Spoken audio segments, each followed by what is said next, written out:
Yes. Hello प्यारे विद्यार्थियों, आप पढ़ रहे थे पद परिचय, और पद परिचय में आपने संज्ञा पद परिचय पढ़ लिया था, कंप्लीट हो गया था। और आज अपन पढ़ेंगे सर्वनाम पद परिचय। सर्वनाम का पद परिचय पढ़ेंगे। देखिए, सर्वनाम का पद परिचय करने के लिए किन पॉइंटों की आवश्यकता होती है? वही 5 पॉइंट। पहला, सर्वनाम का प्रकार।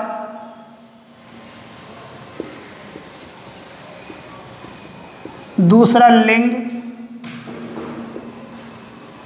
तीसरा, वचन।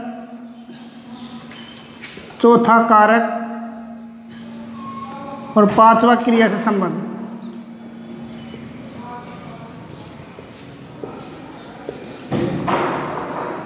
पांचवा, क्रिया से संबंध। ये 5 पॉइंट है जो सर्वनाम का पद परिचय करने के लिए हमें आवश्यक पड़ेंगे। अब इन 5 पॉइंटों में से ये लिंग, वचन, कारक, क्रिया से संबंध आपने संज्ञा में पढ़े भली प्रकार से। सर्वनाम के बारे में पढ़ते हैं तो सर्वनाम का पद परिचय पढ़ने के लिए पहले सर्वनाम को समझना जरूरी है। सर्वनाम क्या है? हालांकि आप पढ़ते हो छोटी क्लासों से ही, सर्वनाम भली प्रकार से जानते भी हो, लेकिन एक बार रिवीजन कर ले, उसके बाद फिर करते हैं। आप जानते हो सर्वनाम किसे कहते हैं? संज्ञा के स्थान पर प्रयुक्त होने वाले शब्दों को सर्वनाम कहते हैं। संज्ञा के स्थान पर प्रयुक्त होने वाले शब्दों को क्या कहते हैं? सर्वनाम कहते हैं। जैसे राधा मोटी है, वह सुंदर है। अब देखिए, राधा संज्ञा है, लेकिन इसके स्थान पर यहाँ पर क्या गया? वह। तो वह सर्वनाम हो गया। तो संज्ञा के स्थान पर क्या लिख दिया अपन ने? वह लिख दिया, तो वह क्या हुआ? सर्वनाम। तो संज्ञा के स्थान पर प्रयुक्त होने वाले शब्दों को अपन सर्वनाम कहते हैं। अब सर्वनाम के जो भेद हैं उनको अपन पढ़ते हैं। कौन कौन से भेद माने जाते हैं उनको पढ़ते हैं। पहला देखें अपन तो पुरुषवाचक सर्वनाम। दूसरा देखें अपन निजवाचक सर्वनाम। तीसरा देखें अपन प्रश्नवाचक सर्वनाम। चौथा देखें अपन निश्चयवाचक सर्वनाम।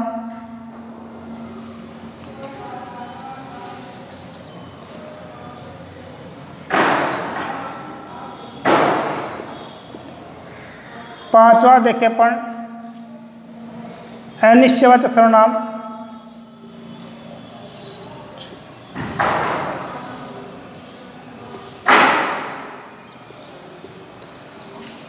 तो पुरुषवाचक, निजवाचक, प्रश्नवाचक, निश्चयवाचक, अनिश्चयवाचक, और छठा है संबंधवाचक।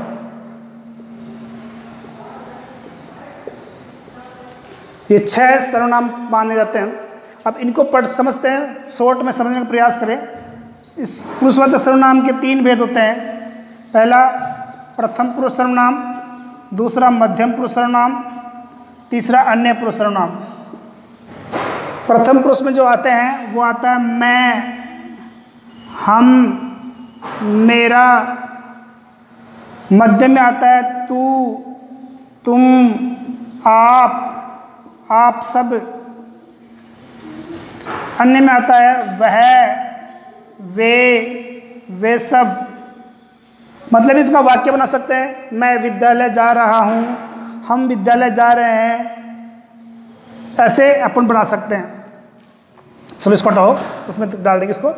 निजवाचक सर्वनाम में आता है, सॉरी इसको देखो, तू पढ़ ले, तुम पढ़ लो, आप पढ़ लो, आप सब पढ़ लो। ऐसे वह खेल रहा है, वे खेल रहे हैं, वे सब खेल रहे हैं।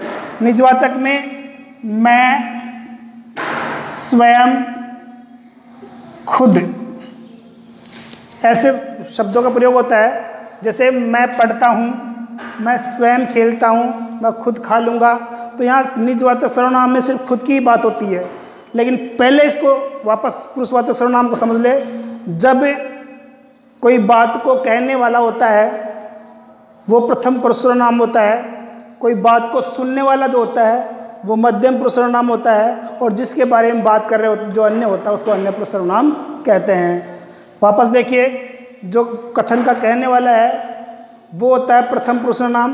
मध्यम पुरुष सर्वनाम में वो होता है जिससे अपन बात कर रहे होते हैं, और तीसरा वह होता है जिसके बारे में बात कर रहे होते हैं, वो अन्य पुरुष सर्वनाम होता है, जिनमें ये मुख्य रूप से शब्द होते हैं। अपन इनको पद परिचय के हिसाब से पढ़ रहे हैं, सर्वनाम की जो विवरण है उसके हिसाब से नहीं पढ़ रहे, शॉर्ट में बिल्कुल। निजवाचक सर्वनाम में जो व्यक्ति है वो स्वयं अपनी ही बात करता है। देखो यहाँ प्रथम पुरुष में भी यही होता है और यहाँ भी यही होता है, लेकिन यहाँ निजवाचक में तो और इसमें यह अंतर होता है कि प्रथम पुरुष सर्वनाम में जब कोई व्यक्ति कोई बात कहता है तो उसको सुनने वाला कोई होता है, जबकि निजवाचक सर्वनाम में वो सिर्फ स्वयं की ही बात करता है, उसके सामने सुनने वाला कोई नहीं होता। निज यानी स्वयं को, वाचक यानी बताने वाला, स्वयं के बारे में बताने वाला। प्रश्नवाचक सर्वनाम में प्रश्नवाचक जो शब्द होते हैं वो होते हैं जैसे कौन, आया, कब आया, इस प्रकार से जो प्रश्नवाचक शब्द होते हैं उनके योग से बनते हैं। निश्चयवाचक में दो शब्द होते हैं, यह है और वह, जहाँ स्थिति स्पष्ट होती है। जहाँ स्थिति स्पष्ट होती है हमें पता है कि यह पंखा है, या फिर यह खेलती है, वह पढ़ती है, जो यहाँ पर निश्चयवाचक सर्वनाम है। अनिश्चयवाचक में आता है कोई और कुछ, कोई आया, कुछ लाया। तो इस प्रकार से बिल्कुल शॉर्ट में बता रहा हूँ मैं आपको। तो यहाँ कोई आया, आया तो है लेकिन निश्चय नहीं है कौन आया क्या है। कुछ लाया तो यहाँ स्थिति स्पष्ट नहीं है, जहाँ स्थिति स्पष्ट होती है वहाँ पर तो होता है निश्चयवाचक सर्वनाम, और जहाँ स्थिति स्पष्ट नहीं होती है वहाँ होता है अनिश्चयवाचक सर्वनाम। संबंधवाचक सर्वनाम में ऐसे शब्द होते हैं जैसे जो, सो, मतलब जो पढ़ेगा सो पास होगा या वह पास होगा। तो इस प्रकार से ये सर्वनाम होते हैं जिनको आपने पढ़ा। अब हमें करना ये है कि इनसे जो पद परिचय बनते हैं वो किस प्रकार से बनते हैं, उनको अपन किस प्रकार से सॉल्व करते हैं, उनको अपन समझने का प्रयास करते हैं। जैसे मैं यहाँ लिख रहा हूँ, मैं विद्यालय जा रहा हूँ, ये वाक्य है। मैं विद्यालय जा रहा हूँ, इसमें मैं के नीचे अपन ने अंडरलाइन किया सर्वनाम है, और मैं का पद परिचय करना है तो वही 5 पॉइंट अपने को आवश्यक होंगे। देखिए कैसे कैसे होगा। मैं क्या होगा, पुरुषवाचक सर्वनाम,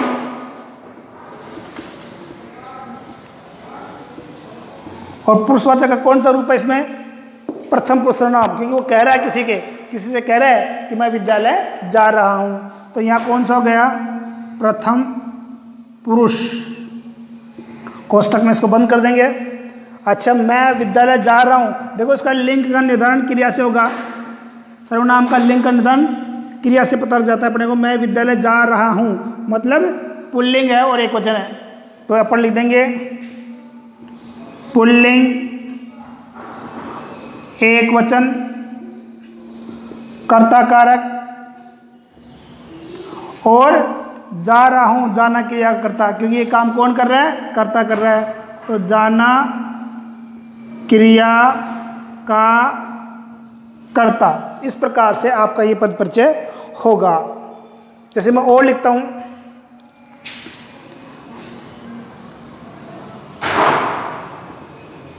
कौन पढ़ता है, ये मैंने लिख दिया कौन पढ़ता है। तो देखिए ये कौन की मैंने अंडरलाइन कर दिया। तो आप देखिए कौन में क्या आएगा, ये देखो प्रश्नवाचक सर्वनाम, तो आप लिख देंगे इसमें प्रश्नवाचक सर्वनाम। अब देखिए वही पुल्लिंग और मतलब लिंग और वचन का निर्धारण किससे करेंगे, क्रिया से। कौन पढ़ता है, तो पढ़ता है पुल्लिंग है, अगर पढ़ती होता तो स्त्रीलिंग होता, और पढ़ते हैं होता तो पुल्लिंग बहुवचन होता। तो यहाँ पर पुल्लिंग और एक वचन है, तो अपन लिख देंगे पुल्लिंग और एक वचन। वही बात, पढ़ने का काम कौन कर रहा है, कौन, तो कर्ता कारक लिख देंगे अपन यहाँ पर। और लिख देंगे पढ़ना क्रिया का कर्ता, पढ़ना क्रिया का कर्ता। तो इस प्रकार से हम इनको करते हैं, इनको समझते हैं। उसके अलावा और भी मैं और उदाहरण आपको बता रहा हूँ, उनको आप समझे।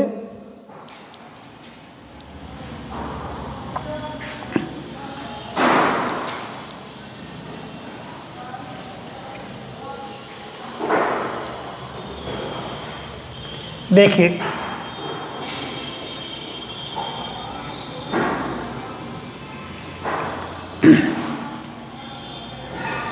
मैं खेलता हूँ, ये वाक्य पढ़ने लिखा और मैं के नीचे अंडरलाइन अब पढ़ने किया। तो यहाँ पर देखो, मैं, उसमें जो सर्वनाम होगा वो निजवाचक सर्वनाम होगा। क्यों होगा? कि सिर्फ अपनी बात कर रहा है, कोई सुनने वाला नहीं है, तो हो जाएगा निजवाचक सर्वनाम। और वही खेलता हूँ पुल्लिंग हो जाएगा और एक वचन हो जाएगा और कर्ता कारक हो जाएगा और खेलना क्रिया कर्ता हो जाएगा। खेलना क्रिया का कर्ता इस प्रकार से हो जाएगा। तो देखिए, वे खेल रहे हैं, वे खेल रहे हैं, वे के नीचे अपन अंडरलाइन करें तो यहाँ पर वे जो शब्द है, वे कैसे लिखेंगे? इसको वे लिखेंगे, अंडरलाइन करेंगे, विवरण चिन्ह लगाएंगे। वे खेल रहे हैं, देखो यहाँ पर अन्य पुरुष सर्वनाम है। अगर ये चार्ट आपको याद रहेगा तो बहुत सहूलियत रहेगी। तो वे कौन है? पुरुषवाचक सर्वनाम।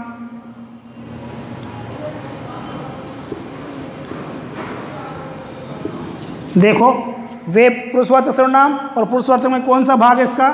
अन्य पुरुष सर्वनाम। अन्य पुरुष सर्वनाम आप लिख दो। उसके बाद वे खेल रहे हैं, क्रिया से पता लगेगा, इसका मतलब पुल्लिंग है और बहुवचन है। तो आप लिख दोगे यहाँ पर पुल्लिंग और बहुवचन, और वही कर्ता कारक और खेलना क्रिया का कर्ता, खेलना क्रिया का कर्ता। इस प्रकार से ये आप करें, बहुत आसान है, बहुत इजी है। और मैं उदाहरण आपको बता रहा हूँ, उसको समझने का प्रयास करें, बहुत इजी है और आराम से समझ जाओगे आप लोग। अब थोड़ा सा मैं अलग प्रकार से आपको बताता हूँ। देखो,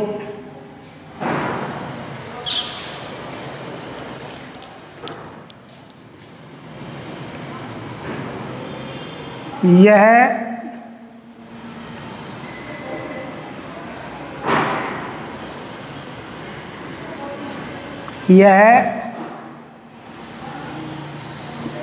लड़की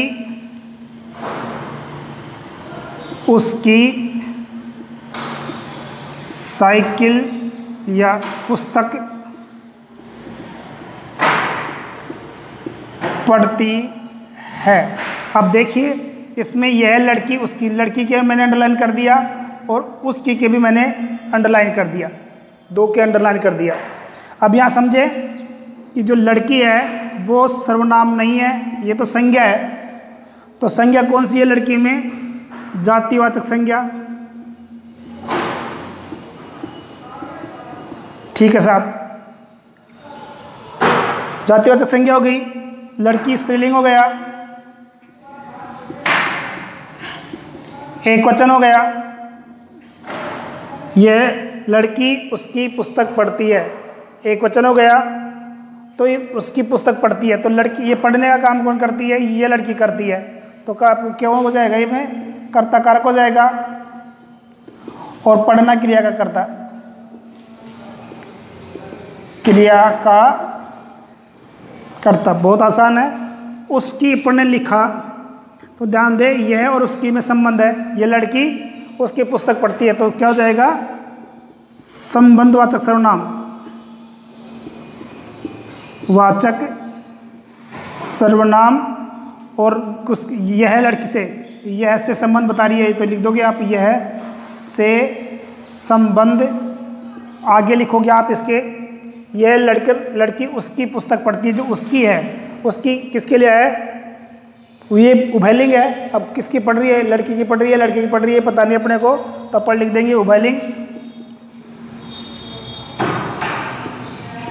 उभयलिंग और एक वचन। इस प्रकार से आपका ये हो जाएगा। तो आप इस प्रकार से बार बार से प्रैक्टिस करके इसको समझ सकते हैं और इसको आराम से कर सकते हैं। ठीक है, कोई प्रॉब्लम हो तो आप मेरे जो नंबर है, व्हाट्सएप नंबर है, उन पे आप संपर्क कर सकते हैं। व्यक्तिगत जो नंबर है उस पर आप कर सकते हैं। एक और उदाहरण देख लेते हैं अपन। देखो,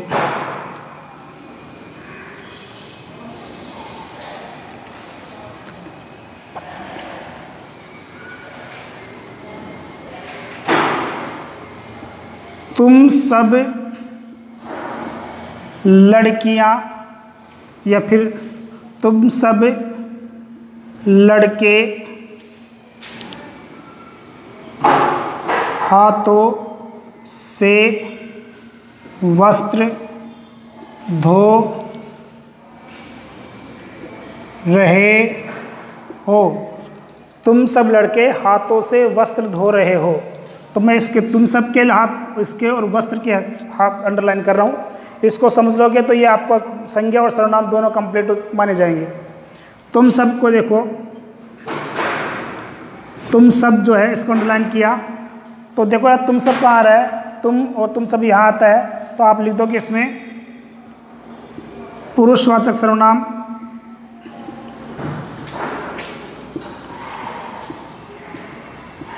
फिर वो कहाँ पर आएगा, मध्यम पुरुष में, तो आप लिख दोगे मध्यम पुरुष। बंद करो इस कोष्टक को। अच्छा, तुम सब लड़के हाथों से वस्त्र धो रहे हो। ठीक है, ये दोनों काम कौन कर रहा है, लड़के कर रहे हैं। तो क्या होगा, ये पुल्लिंग हो जाएगा और बहुवचन हो जाएगा और कर्ता कारक हो जाएगा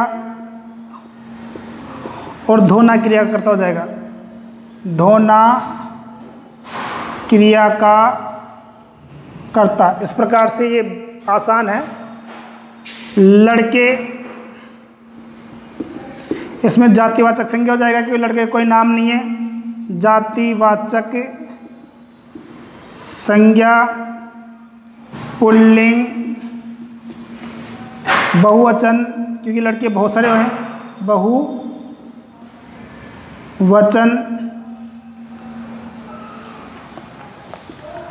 कर्ता कारक और धोना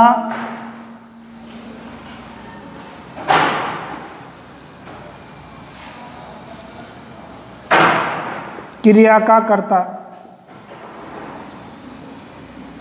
इस प्रकार से वस्त्र को करते अपन। देखिए, वस्त्र बहुत सारे हैं और वस्त्र का कोई नाम नहीं है, तो वही जातिवाचक संज्ञा हो जाएगा। वस्त्र अच्छे होते हैं तो पुल्लिंग हो जाएगा, बहुवचन हो जाएगा और यहाँ पर कर्म कारक आएगा। कर्म कारक आएगा, क्यों आएगा, क्या धो रहा है, वस्त्र धो रहा है, ये कर्म है, तो कर्म कारक हो जाएगा। और धोना क्रिया का कर्म, जो कर्म होता है वो यहीं वहाँ पर लिखते हैं। तो इस प्रकार से आपका संज्ञा पद परिचय और सर्वनाम पद परिचय कंप्लीट हुआ और इसकी प्रैक्टिस आपको करनी है बार बार से। और कोई प्रॉब्लम होती है तो आप मेरे से संपर्क कर सकते हैं, उसका सुझाव ले सकते हैं। ठीक है, थैंक यू।